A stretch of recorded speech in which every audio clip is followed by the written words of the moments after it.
ஐயா சாச்சி மாசம் நகை சீட்டு கட்டினாங்கல்ல. ஆமா, அதுக்கு என்னப்ப? சீட்டு முடிஞ்சிருச்சா, ஆயா சங்கிலி வாங்க போறாங்களே, எனக்கு ஒரு சங்கிலி வாங்கி தர சொல்லுங்க ஐயா. என்ன சீட்டு முடிஞ்சிருச்சா? சரி, நகை வாங்கி கொடு, பாவம் பிள்ளைக்கு ஆசைப்படுது இல்ல. குருவி நெல்லுமணி சேர்க்கிற மாதிரி சிறுக சிறுக சேர்த்தது. எனக்கு வாங்கணும்னு ஆசை.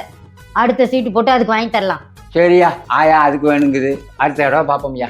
சின்ன பிள்ளை ஆசையா கேக்குதே, வாங்கி தர மாட்டீங்க. அதெல்லாம் முடியாது, எனக்கு தான் வேணும். யோ, ஆயாவை நீயும் விட்டு கொடுங்க ஐயா. நான் இதுவரை ஜங்கிலியே போட்டதில்லை, எனக்கு வாங்கிக்கிறையா. அதெல்லாம் முடியாது, எனக்கு தான் வேணும். அதெல்லாம் முடியாது, எனக்கு தான் வேணும். பிரச்சனையே வேண்டாப்பா, எல்லாரு பேரையும் எழுதி போட்டு குலுக்கி எடுப்போம். நீயே சீட் எடு, யாரு பேர் வருதோ அவங்களுக்கு வாங்கிடுவோம். சரியா? இது நல்ல யோசனை. சரி, போய் ஒரு பேப்பர் எடுத்துட்டோம்.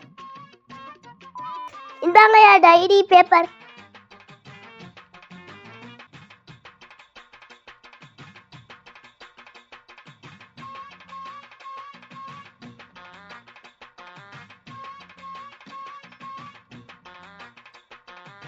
இந்தா 4 பேருக்கு எழுதியாச்சு, நீயே எடு.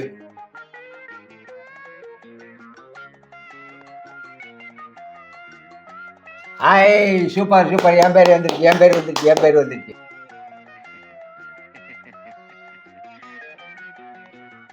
ஐயா உங்க மேல எனக்கு நம்பிக்கை இல்ல, இருங்க எல்லா சீட்டையும் பிடிச்சு பாக்குறேன். யோ வேண்டாயா, என்ன அப்படி நம்பாம பண்றீங்க? அதெல்லாம் முடியாது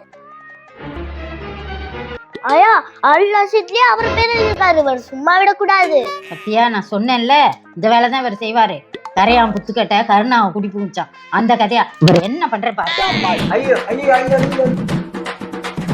அமுக டுமுக அமால் டுமால்.